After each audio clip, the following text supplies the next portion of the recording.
Welcome back to Uprising. I'm Sonali Kolhatkar. You can now watch Uprising on Free Speech TV, which airs on Dish Network, Channel 9415, DirecTV Channel 348, and on hundreds of part-time cable affiliates, as well as on Roku.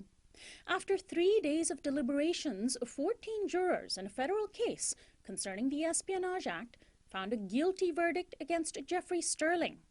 The 47-year-old Sterling is a former CIA operator who oversaw an ill-conceived U.S. plan to thwart Iran's nuclear ambitions by planting flawed documents through a Russian double agent. The details of Project Merlin, as it was called, were revealed in a chapter of the book by New York Times reporter James Risen. The Obama administration aggressively pursued the case against Sterling, alleging that he had leaked the plan to Risen. Even Risen refused to testify or confirm that Sterling was his source. Mr. Sterling remained stoic as the verdict was read, while his wife Holly openly sobbed. His sentencing trial will take place this April. U.S. Attorney General Eric Holder called the verdict, quote, a just and appropriate outcome.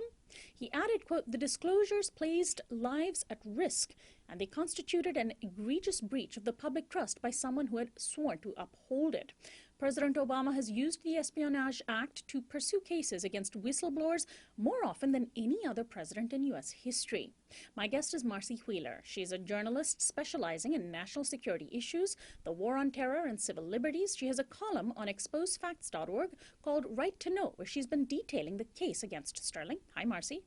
Hey, how are you? Doing well. Thanks so much for joining us. I understand you were in the courtroom during the entire trial. Were you surprised by the verdict yesterday? I wasn't in there for the entire trial, but I was there for much of it. And the verdict 2 days ago, I should say. Yeah. I was not surprised, I think, that the jury found Sterling guilty of the Espionage Act charges. I think the evidence against him was sketchy, especially for 3 of those charges. But I think that once you started finding him guilty on those charges, I can imagine that some inertia taking over and finding him guilty on all of them.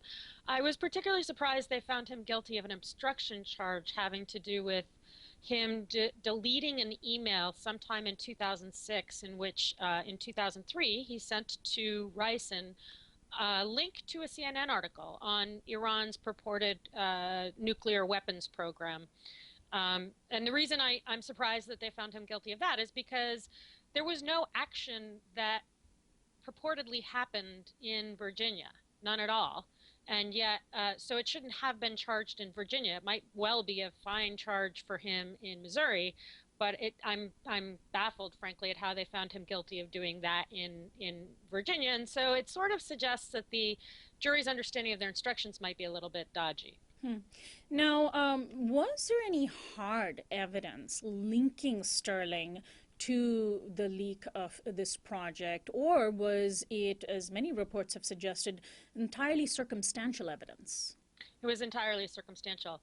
There were 57 phone calls between Rison and Sterling, and importantly, only 7 of those were before Rison first tried to publish a story in the New York Times, and that only lasted 4 minutes and 11 seconds. So, and Sterling was found guilty on 3 charges tied to that New York Times article. So be careful of what you do in 4 minutes and 11 seconds of phone calls, because it could send you to prison for 30 years.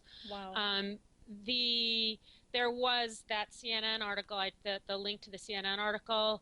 There was